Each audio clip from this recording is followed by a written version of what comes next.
Salut à tous, bienvenue dans ce tuto dans lequel je vais vous apprendre à créer une flamme stylisée. On appelle aussi ça les flammes de type cartoon. Pour ce faire, nous allons créer un matériau qui va nous permettre de déformer une texture de base et lui donner un effet de flamme.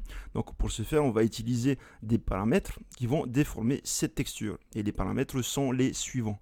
Alors, vous avez le Distortion Intensity, qui, comme son nom l'indique, permet de changer l'intensité des distorsions. Donc vous pouvez voir que plus on augmente, plus les distorsions sont prononcées. Tout dépend de l'effet que vous voulez avoir pour votre jeu.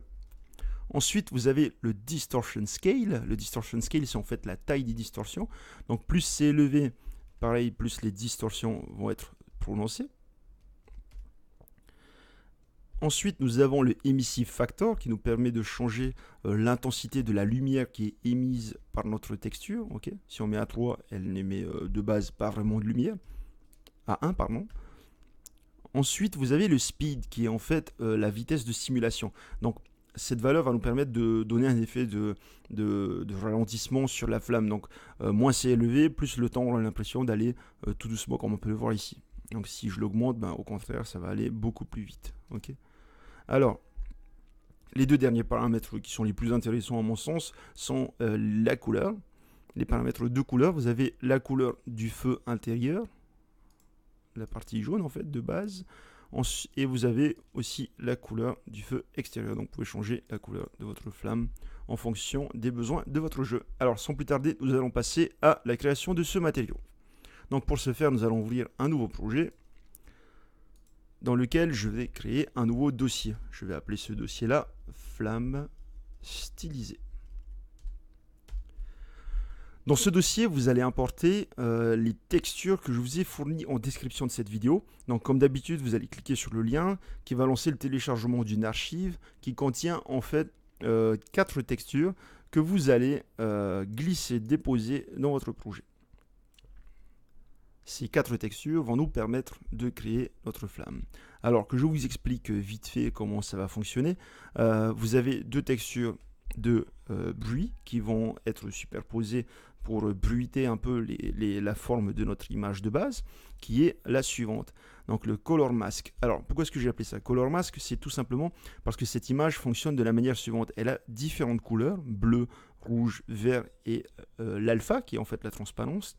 Et grâce à ces couleurs, on va pouvoir modéliser notre flamme, en fait donner de la couleur à notre flamme et la déformer. Okay. L'alpha, quant à lui, et en fait c'est l'image, la texture qui va nous permettre de faire disparaître tout ce qu'il y a autour de notre flamme, et donc pour ne pas trop la déformer non plus. Vous allez comprendre un peu plus tard lorsque nous allons commencer à créer notre matériau. Alors, nous allons créer donc un nouveau matériau que nous allons appeler M underscore flamme stylisée.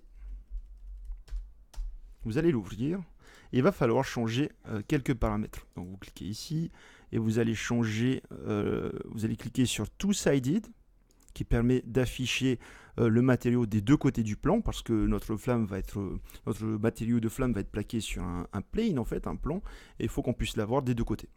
Vous allez aussi changer le blend mode en mettant sur masked. Pourquoi? Parce que mask nous permet d'activer l'opacity mask qui va nous permettre lui de gérer la transparence sur notre texture. Alors sans plus tarder, nous allons commencer à implémenter tout ça. Donc comme d'habitude, je vais faire un ensemble de nœuds et je vais vous expliquer ensuite comment tout ça fonctionne. Alors c'est parti. Donc je vais créer un nœud textcore que je vais multiplier par un scalar parameter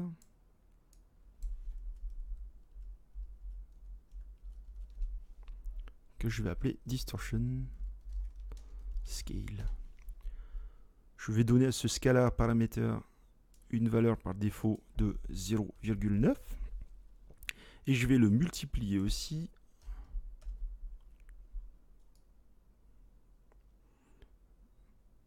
par un autre multiply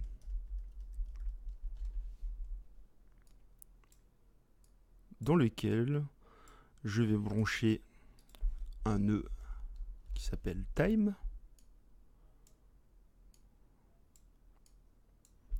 Et un scalar paramètre qui va s'appeler speed et que je vais initialiser à 0,6.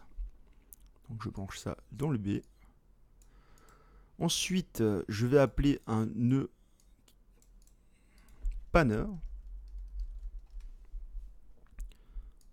que je vais dupliquer, CTRL-C, CTRL-V. Et je vais brancher le multiply du haut qui est connecté au textcorn dans les deux coordinates de ces deux panners. Et le multiply qui est branché au time, je vais le brancher dans le time. Ensuite, il nous faut un constant2 vector pour chacun des panners. Je vais brancher ça dans speed. Pour le panner du dessus, celui qui concerne les coordonnées, je vais lui donner 0 pour le R et 0,5 pour le G. Et pour le panner qui est connecté au time, je vais donner les valeurs moins 0,2 pour le R et 1 pour le G. Il ne me reste plus qu'à appeler un texture sample parameter 2D que je vais appeler noise texture 1. Je vais dupliquer ça et je vais renommer le suivant noise texture 2. Donc je branche les panners dans les UV de chacune de ces textures. Et dans ces textures, je vais appeler les textures que vous avez importées. Donc la première, c'est le noise 1 et le noise 2. Donc le noise 1 va aller dans le noise texture 1. Donc ici, noise 0,1. Et le noise 2 va aller dans le noise texture 2. Voilà. Donc, cet ensemble de nœuds, qu'est-ce que ça fait? Alors, nous allons sauvegarder et appliquer. Voilà, donc je vais choisir un plan pour pouvoir voir à quoi va ressembler le tout. Et donc, je vais vous expliquer comment fonctionne tout ça. Alors, on va commencer par le panner. Le panner, à quoi est-ce que ça sert? Ça sert en fait à déplacer les UV d'un objet. Donc pour ceux qui ne savent pas, les UV, c'est en fait les coordonnées qui sont sur, on peut appeler ça la peau de l'objet, donc la surface de l'objet, et qui vont permettre de dire, bon ben, à la coordonnée 0, 0, tu vas mettre une couleur bleue, à la coordonnée 0, 1, pardon, tu vas mettre la couleur rouge. Et en fait, c'est comme ça qu'on plaque la couleur de la surface de nos objets. Donc, ce panner va permettre de déplacer ces objets en fonction du temps. Et comment est-ce qu'on reproduit ça? Si on va prendre un nœud time qui, lui, va représenter le temps qui s'est écoulé depuis l'exécution, depuis le démarrage de notre jeu. Donc, lorsque le jeu va être démarré, le nœud time va continuer non-stop à compter les secondes. Et donc, lui, il va permettre de déplacer la texture tout au long du temps, en fait, tout au long de la durée de l'exécution de notre jeu. Si vous vous rappelez bien, la variable speed, le paramètre speed, nous permet de changer la vitesse de simulation de notre flamme. Donc ici, si je mets à 0,6 et je multiplie ça par le time, en fait, on va avoir un temps qui s'écoule à peu près moitié moins vite. Okay. Donc ensuite ça, je multiplie par le distortion scale. Donc le distortion scale, si vous vous rappelez bien, c'est celui qui va nous permettre d'augmenter les distorsions. Et tout ça, je branche dans le time des deux panners. Le distortion scale, quant à lui, nous permet de créer de la distorsion sur les UV. Donc les UV sont récupérés grâce à ce nœud textcorn. On va multiplier ça par le distortion scale pour rajouter de la distorsion aux coordonnées, tout simplement. Et ensuite, nous allons brancher ça dans les coordonnées du panner. Et donc, comment est-ce qu'on définit la direction de déformation d'un panner? C'est avec ces deux constantes. La première dit qu'on va aller sur 0,5 sur G, Donc il faut savoir qu'en matériaux, on ne réfléchit pas en X, Y, Z, mais plutôt en R, G, B. C'est la même chose, c'est juste que c'est des noms différents. Donc R pour X et G pour Y. Donc dans le cas ici présent, la constante du dessus, nous n'allons pas bouger le long de X. Par contre, nous allons bouger le long de Y en montant à une vitesse de 0,5. Donc c'est des valeurs que j'ai mis comme ça en testant. Je trouvais que ça rendait plutôt bien. Vous pouvez changer ceci si vous voulez. Hein. Et ensuite, nous avons pour le deuxième pattern une texture qui va défiler sur moins 0,2 à une vitesse de moins 0,2 sur X et une vitesse de 1 sur Y. Donc ça va se déplacer en fait en diagonale vers le haut à gauche en quelque sorte. Donc là, si on peut vérifier ça. Hein. Donc là, ici, on se déplace le long de Y. Donc si je fais un Start Previewing Node sur cette texture, vous allez voir que voilà, la texture monte. Et au contraire, pour la texture du bas, si je regarde ce qui se passe, vous allez voir qu'elle monte un peu en haut vers... bon, pour le coup, c'est vers la droite, mais je pense que c'est parce que je ne suis pas en fait en face. Il faut plutôt se mettre comme ça. Ah, ben non.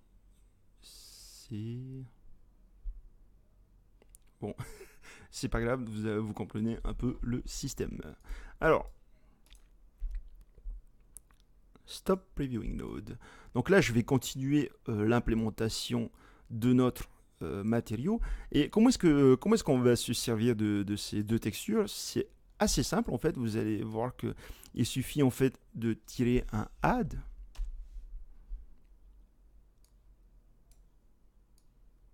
Et donc là, si on fait un Start Previewing Node de ce truc-là, on peut voir en fait que les deux textures sont superposées. Je ne sais pas si vous commencez à voir où je veux en venir, mais en fait, ce qui va se passer, c'est que cette déformation va permettre en fait de créer notre effet de flamme, tout simplement en jouant sur les blancs et les noirs, sur les niveaux de gris, pour ajouter de la déformation à notre objet. Donc ça, je vais multiplier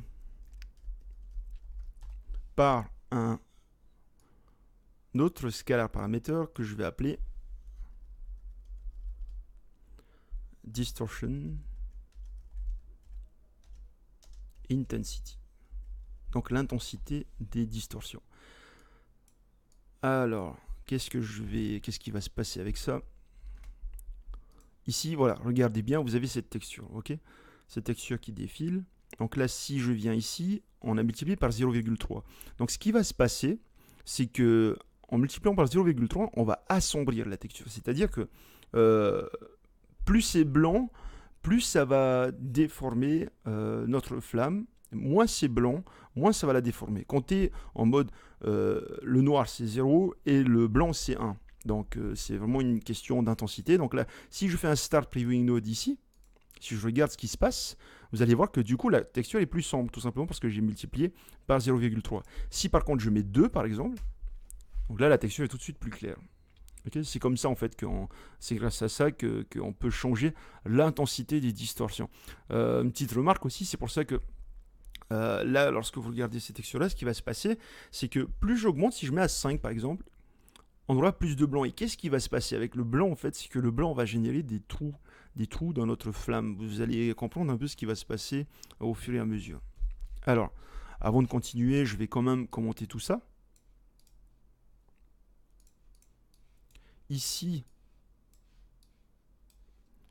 je vais commenter ça en appelant ça modifie les UV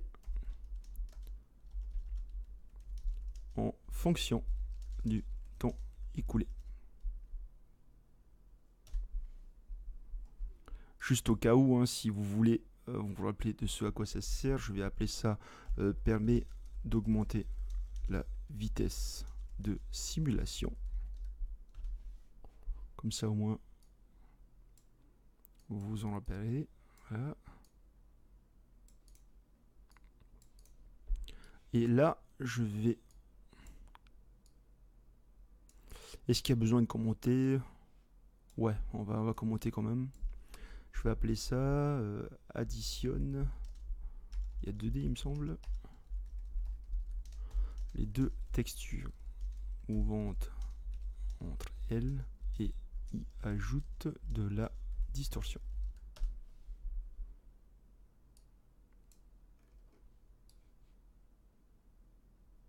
Est-ce qu'il y a un S à distorsion? Ouais, il me semble que c'est plus un S. En français en tout cas. Alors, on va continuer. Là, je vais faire un autre paquet de nœuds. Je vais tirer un autre text coordinate. Je vais prendre un masque. Component mask. Je vais choisir le G. Je vais faire un 1-x, 1-. Hop.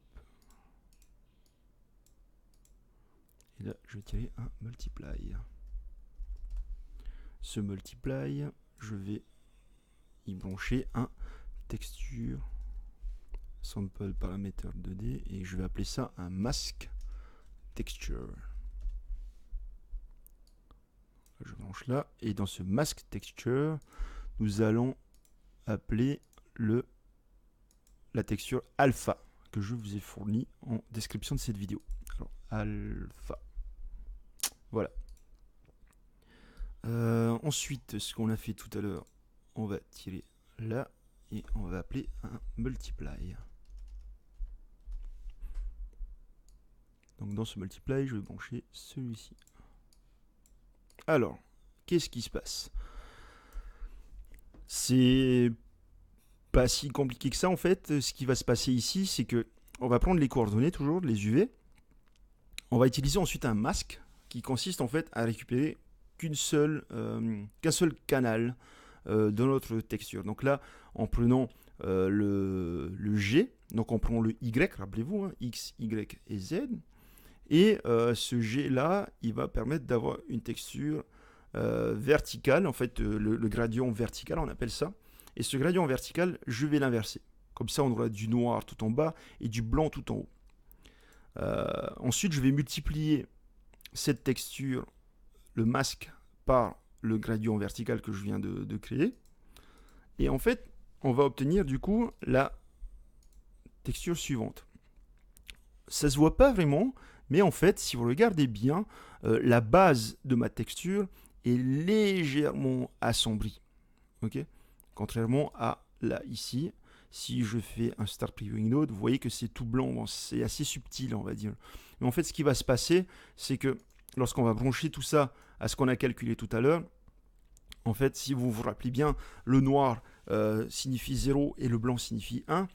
Tout ce qui va se passer, c'est qu'en fait, à la base, comme j'ai du noir tout en bas et du blanc tout en haut, ce qui va se passer, c'est qu'il y aura moins de déformation à la base de notre flamme et plus de déformation tout en haut. Okay, parce que finalement, la flamme est accrochée quelque part. Imaginez une allumette, par exemple, et les mouvements, en fait, agissent principalement au-dessus de la flamme et pas à la base au niveau de l'allumette. Donc, pour ne pas oublier ça, je vais commenter comme d'habitude. Alors, ça, j'appuie sur la touche C et je vais mettre permet de ne pas beaucoup déformer la flamme à sa base et de beaucoup la déformer à son extrémité. On a presque fini. Alors, là, nous allons faire encore autre chose. Nous allons tirer un text coordinate à partir duquel je vais tirer un masque que je vais dupliquer. Donc, dans le masque du haut, je vais connecter, je vais prendre que le R. Dans le masque du bas, je vais prendre que le G. Et ensuite, au G, je vais faire un add auquel je vais connecter ceci. Je vais faire un masque aussi et je vais prendre que le G. Voilà. Et donc ça, je vais tirer un append. Alors, qu'est-ce qui se passe avec tout ça? je vais déplier ça pour que vous voyez mieux. Voilà. Donc on a pris les UV de base, le text chord. À cette UV là, on l'a cassé en 3. On a cassé ces 3 composantes, on a pris le R et le G. Et ensuite, ici, la texture qu'on avait obtenue tout à l'heure, qui bouge, hein, si vous regardez là, elle bouge. Nous avons pris que la composante verticale, donc la composante G.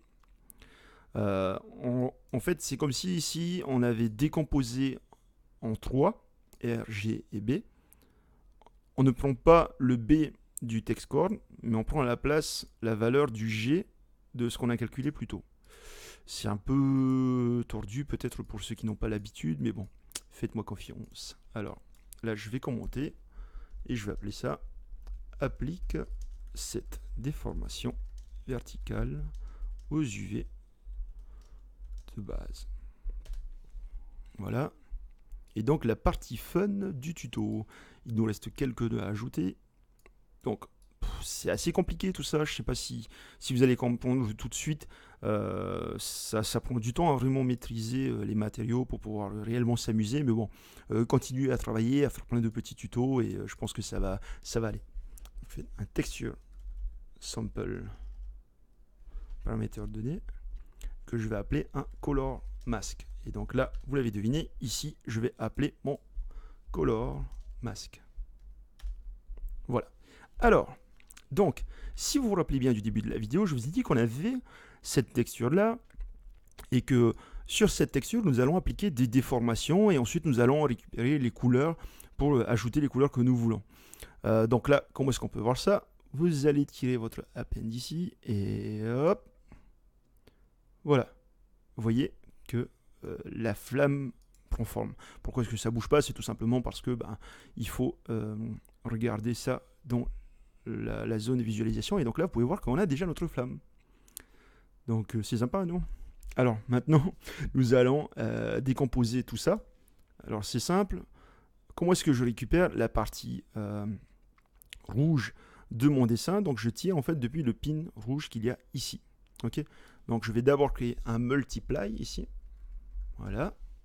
Dans lequel je vais brancher un vector, si je ne me trompe pas, c'est vector. Vector parameter, peut-être. Ouais, vector parameter, que je vais appeler outer fire. Donc pour le feu externe, pourquoi est-ce que je prends le outer fire? Parce que je récupère la partie rouge de ma flamme. Donc la flamme extérieure, on va dire. Je branche ça dans le B, ça dans le A. Et donc là, si vous voulez regarder ce qui se passe, bon, je vais donner une couleur pour que tout ça soit visible. Je vais donner du rouge par défaut, peut-être un peu orangé, légèrement orangé. Et là,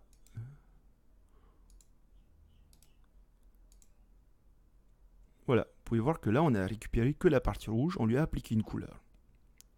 On va faire pareil avec la partie verte. Alors, pour ce faire, on va copier ça, hop. On va brancher la partie verte ici. Et nous allons appeler ça le inner fire. Voilà, là je vais changer la couleur. Je vais mettre du jaune. Et donc là pareil, si vous regardez ce qui se passe, on a l'intérieur de notre flamme. Ok. Et qu'est-ce qu'on en fait de la partie bleue? Alors, comme je vous expliquais tout à l'heure, la partie bleue, en fait, il s'agit de la partie qui va être transparente. Parce que si vous branchez tout ça directement ici, vous allez avoir, on va avoir une plaque autour de notre flamme, quoi. Donc, pour pallier à ce problème, nous allons tirer ici, depuis le bleu, un one minus. Ok. Donc là, on inverse. Au lieu de prendre l'extérieur, on inverse tout ça et on prend donc l'intérieur, donc toute la flamme en quelque sorte, hein, tout l'extérieur de la flamme. On va multiplier ça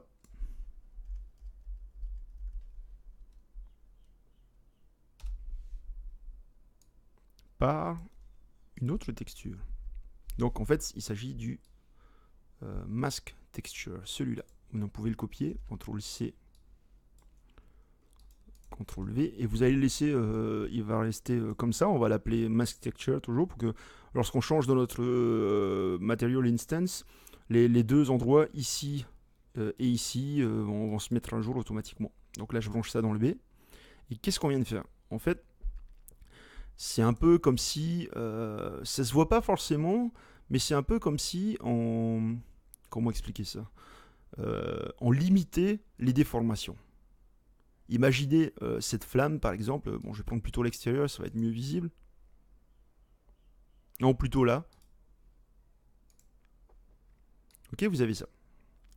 Donc là, ce qui se passe, lorsqu'on multiplie ça par ça, c'est comme si on limitait notre flamme. On lui disait attention, tu ne sors pas de ce rayon là. C'est-à-dire que la flamme finale ne va pas dépasser ses limites. Donc vous pouvez voir ici. Hop. Ça ajoute un peu, ça permet de maintenir en fait la forme générale qu'on veut donner. Donc la forme générale à la base c'était celle-ci. Ok. Alors, donc une fois qu'on a ça, on peut commencer à rebrancher tout ça ensemble. Alors, ici, on a la flamme intérieure et la flamme extérieure. Comment est-ce qu'on les ajoute? En faisant un add. Donc là, on a notre flamme. Et maintenant, il faut se débarrasser de tout ce qu'il y a autour. Avant de faire ça, on va tirer un multiply, un dernier multiply, qui va nous permettre en fait d'augmenter l'intensité de notre flamme. Donc on va tirer un scalar parameter que je vais appeler emissive factor.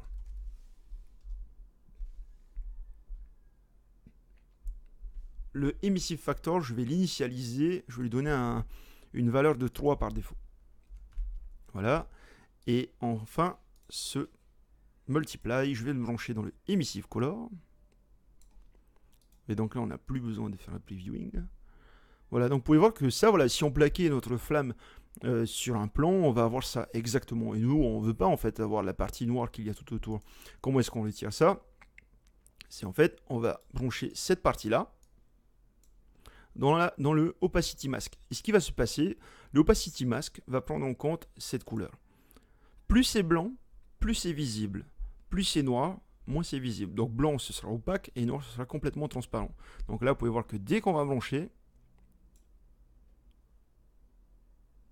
le contour noir disparaîtra. Ok?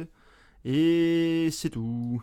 Il nous reste juste à commenter tout ça, histoire de se rappeler de ce qu'on a fait. Hein, si vous voulez revenir sur cette texture plus tard pour essayer de la comprendre, sur ce matériau, pardon.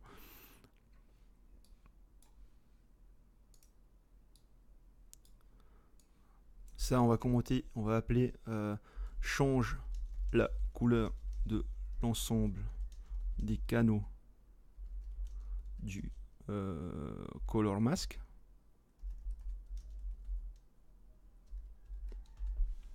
Ici, nous allons appeler ça augmente l'intensité de l'éclairage causé par la flamme. Et c'est tout.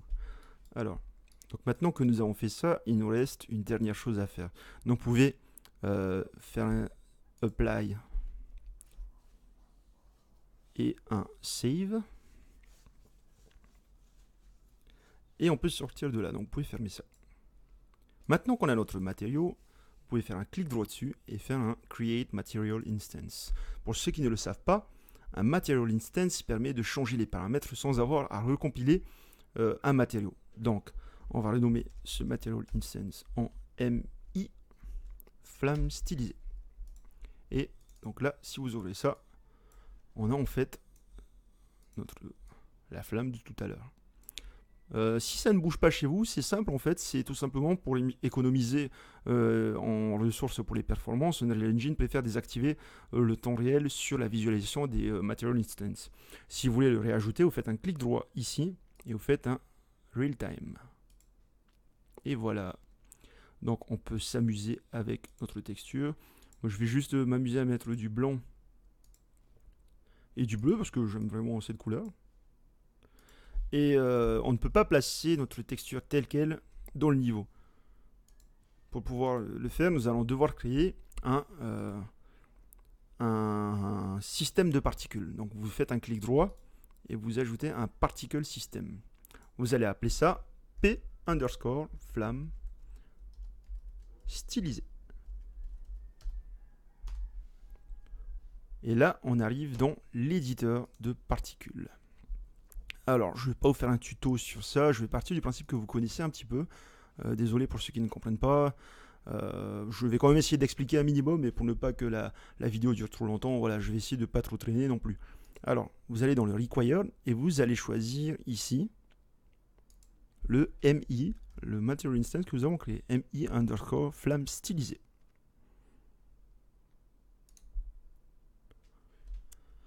Une fois que c'est fait, il faut aller... donc là, vous pouvez voir déjà qu'on a beaucoup de flammes, mais nous, ce qu'on veut, c'est une flamme qui ne bouge pas. Hein. Donc pour ce faire, il faut aller dans le spawn. Dans le rate, vous allez choisir ici, dans le distribution float constant, vous allez mettre ça à 1. Et donc là, vous avez une seule flamme qui décolle. Maintenant qu'on a une seule flamme, nous voulons qu'elle ne bouge pas. Okay. Le spawn, bon, pour faire un petit résumé vite fait, le spawn permet de choisir le nombre, grosso modo, le nombre de particules que nous voulons afficher. Okay. Dans notre cas, notre flamme stylisée représente une particule. Un système de particules va permettre de gérer plusieurs particules. Donc là, nous avons demandé de n'en faire apparaître qu'une seule. Ensuite, vous allez devoir aller dans la partie lifetime, qui permet de donner la durée de vie d'une particule. Et vous allez choisir ici sur Distribution Float Constant. Et vous allez mettre ça à 0. À quoi est-ce que ça sert? En fait, ça permet de dire que cette particule ne disparaît jamais. Alors, j'ai oublié quelque chose. Vous allez dans le Required, encore une fois. Et dans la partie, si je ne me trompe pas, c'est la partie... non, c'est, pardon, dans le spawn, excusez-moi. Dans le spawn, vous cherchez le burst, vous le mettez à 1. Est-ce que j'oublie quelque chose? Non, en fait, je pense pas. Non, je pense que l'ensemble est bon, non. Excusez-moi. Alors, cette fois-ci, vous allez dans Initial Velocity. Et là, dans le Start Velocity, vous allez même supprimer complètement le Initial Velocity. Pourquoi? À quoi il sert le Initial Velocity? En fait, il permet de faire en sorte que les particules bougent. Okay, la vélocité initiale des particules. Donc pour changer ça, on a juste à supprimer le Initial Velocity et comme ça, elles ne bougeront pas. Voilà. Et un dernier truc à faire, c'est le Lock Axis. Vous faites un clic droit, vous allez dans Orientation et vous prenez le Lock Axis. Et vous mettez le Lock Axis Flags sur Rotate Z. Qu'est-ce que ça va faire? En fait, c'est que l'avantage des particules, c'est qu'on peut faire en sorte qu'elles fassent toujours face à la caméra. C'est-à-dire que lorsqu'on va tourner autour, on va donner l'impression que notre flamme a du volume, alors qu'en fait, il s'agit juste d'un plan. Et pourquoi est-ce que je mets sur le Rotate Z, c'est pour que, en fait, la flamme ne tourne qu'autour de son axe Z. Sinon, vous allez vite remarquer que si vous ne mettez pas comment on appelle ça, ce module, le Lock Axis, la flamme, en fait, elle va suivre la caméra. Donc, si vous allez la regarder du dessus, la flamme va un peu s'orienter comme si elle était le long du sol, on va dire. Donc, une fois que c'est fait, vous pouvez sauvegarder ça. Et il ne nous reste plus qu'à importer notre système de particules dans notre niveau.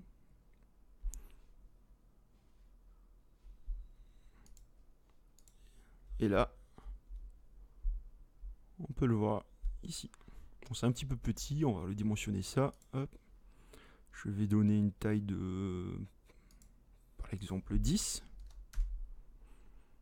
Et voilà, donc on a une grosse flamme. Donc c'est tout pour ce tuto. J'espère qu'il vous a plu. Il était un petit peu long, plus que ce que j'avais prévu. Euh, Si la vidéo vous plaît, comme d'habitude, laissez-moi un like, ça fait toujours plaisir et ça m'encouragera à faire beaucoup plus de vidéos. Aussi, inscrivez-vous et n'hésitez pas à cliquer sur la cloche aussi. Je compte faire des vidéos, on va dire. Ça commence à se préciser. Au début, je ne savais pas trop quel rythme j'allais avoir, mais je vais me donner un rythme de minimum une vidéo par mois. Et si possible, une toutes les 2 semaines, voire toutes les semaines, ce sera vraiment au feeling, en fonction de si je trouve des choses intéressantes à vous apprendre. Donc voilà, c'est tout pour aujourd'hui. C'était Evans et passez tous une bonne journée. Ciao.